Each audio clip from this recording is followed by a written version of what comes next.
Hey, so I just want to make this quick video just talking and touching base on the fact that they want 6 million or a million Palestinians to flee where they are, and this is being a narrative that's being pushed on people.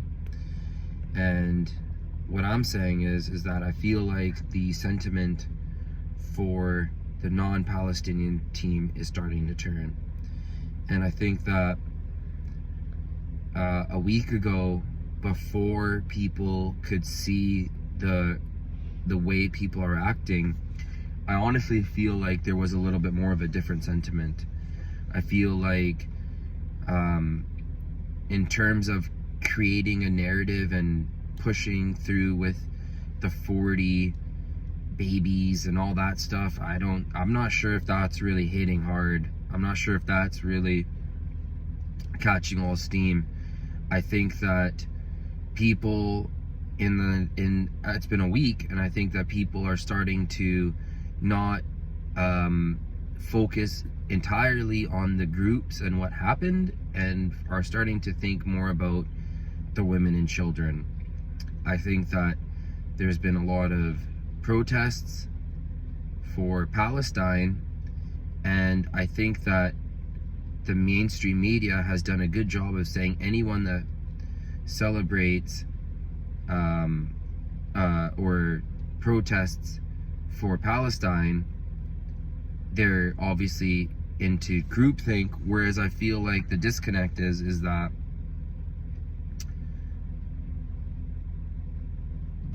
people feel more badly for the people.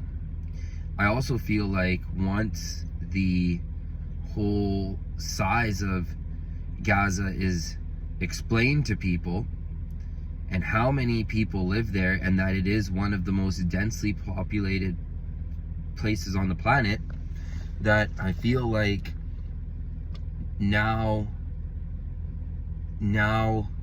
people are starting to kind of get a grip on what's going on.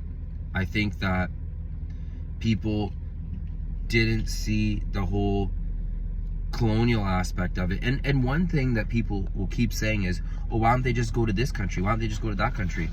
And the thing is that, like, yeah, that's true. That's true, you know? But let's ask the first question. Can you even leave? No. Number two,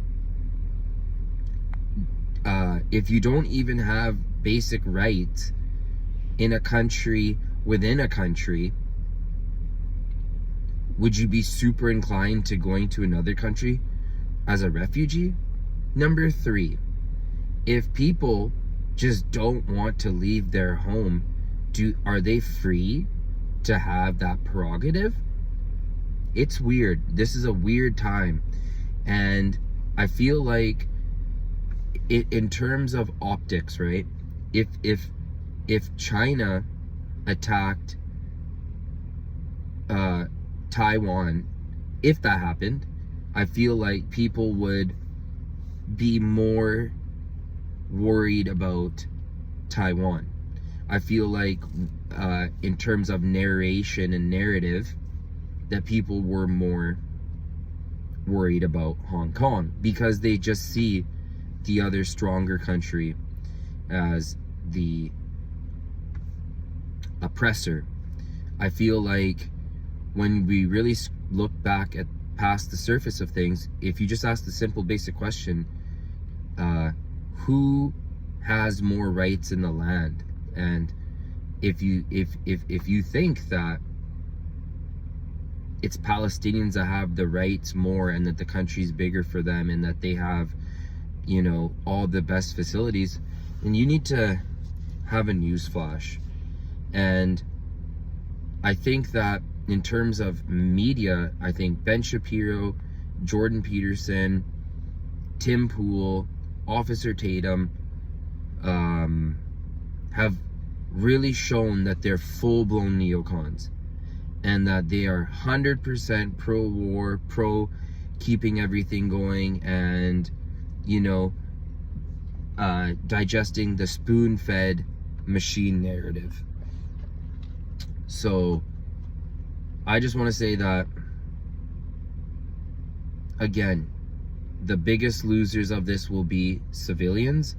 There was a guy that went on the news and they were like, how are the civilians doing? And the reporter's like, why are you asking me about the civilians? Who cares about civilians? And it's just like, there's no other way to show that there's no way to show that. There's no way to show that this is how people are being treated without the camera there. So, we hope for peace and de-escalation and hope that